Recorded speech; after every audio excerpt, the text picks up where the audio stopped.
So I'm going to offer a perspective that I would say is from the private sector of healthcare. Now, the private sector in Texas, where unfortunately 1 out of 3 of our adult citizens are still uninsured, and where our social safety net, the gaps in it are so big that a longhorn cattle has no trouble falling right through.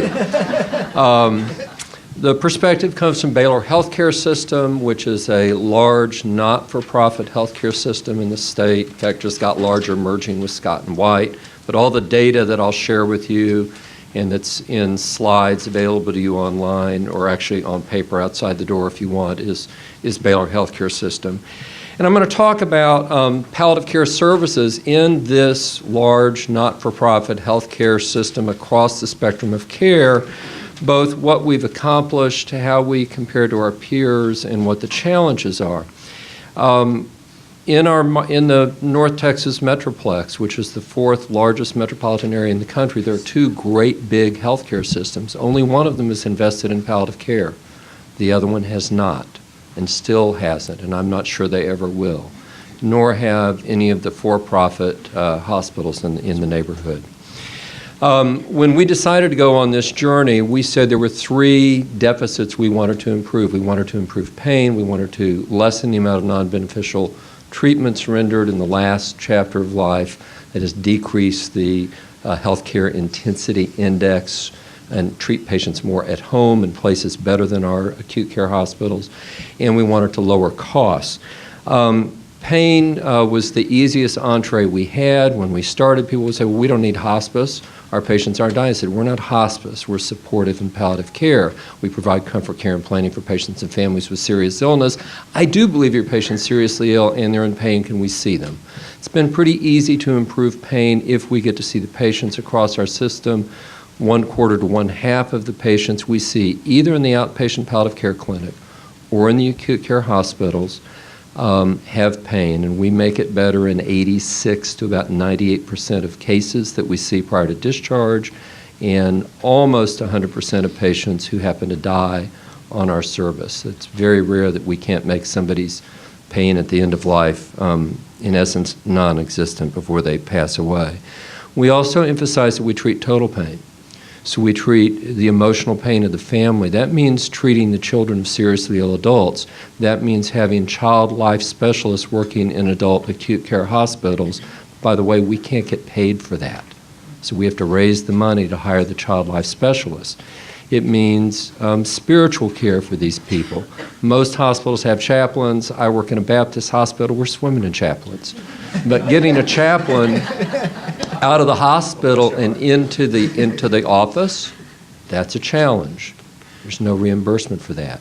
Getting a chaplain to go to the home with our Homebound Elders program, we have to raise the money for that. And yet it's a key part of care of seriously ill adults. Everybody knows this, but there's no reimbursement for that kind of support. Oh, chaplains, they're good people. They're supposed to do this out of the love of their heart, right? When it comes to reducing non-beneficial treatments, all the treatment variation that's been so well documented in the Dartmouth Atlas, some of the things that we've seen, we have been able to decrease in our academic tertiary care, Major Rescue Hospital, one of 2 level 1 trauma centers for a 21 county, 5.5 million person area, major bone marrow transplant center, major solid organ transplant center, the works. We've been able to reduce the percentage of patients dying from one of the 9 Dartmouth Atlas chronic disease category deaths by 10% over the last 4 years that we've been tracking data. We've been able to reduce the hospital care intensity index at that tertiary care rescue hospital. Tertiary care hospitals, nobody comes there to die. You come there to get rescued. We've been able to drop the healthcare intensity index at twice the national rate over the last 4 years. And it averages about 1% a year over 10 years. We've been able to reduce PEG placement in demented nursing home patients who come to our hospitals 60 to 65% lower than the peer hospitals in the community, even though all of our private practicing gastroenterologists, which we have a ton, more than anybody else, lose fees when they don't place that. The fee it's a very nice fee to get that tube placed in, and it doesn't take them long. We've been able to do that. Patients seen by our supporting palliative care teams, we've been able to shorten hospital length of stay by 20% over the last 3 years. When we get involved in the ICU through an ICU trigger process and the attending lets us get involved, we get essentially the same outcome for the patients, same survival, same mortality rate, same hospice enrollment rate with 3 to 7 days shorter length of stay, just because the whole team goes in, the social worker, the chaplain, the physician. We sit down, we do all the things that everybody who does palliative medicine understands. We don't own a hospice. I don't believe in acute care hospitals owning hospices personally, but I think hospice is the gold standard of care for the very final chapter of our life. And it's as Sean says, yeah, you don't want it till you really need it. You'd rather not be there, but you need all those services that hospice provides. So our hospice enrollment rate is in the range of 40 to 50% higher than our peers, whether it's our community hospitals or our tertiary care rescue hospital. Our Homebound Elders program cares for a group of patients in the community that have an annual mortality rate of about 15%. These are frail elders. About 10 or 15% of those patients will die in the hospital, all the rest at home or often with hospice. And the ones that die in the hospital, what typically gets them there is not a major rescue at the end of life. They may have what we call a do not attempt resuscitation, continue other treatment order, DNAR-COT, as opposed to DNAR-A&D, allow natural death, but they fall and break a hip. You can't leave them on the floor. They come into the hospital.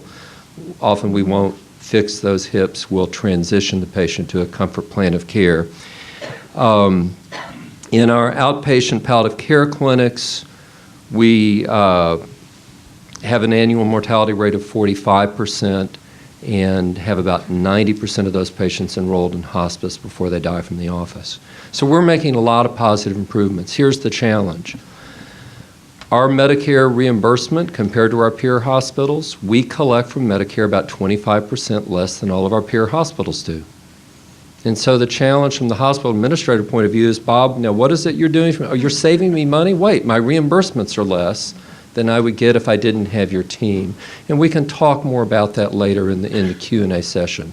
But we can't collect in fees for all these services what it costs us to provide them. And yeah, it's cost savings based upon the work that Sean Morrison's done. We've duplicated that in our system.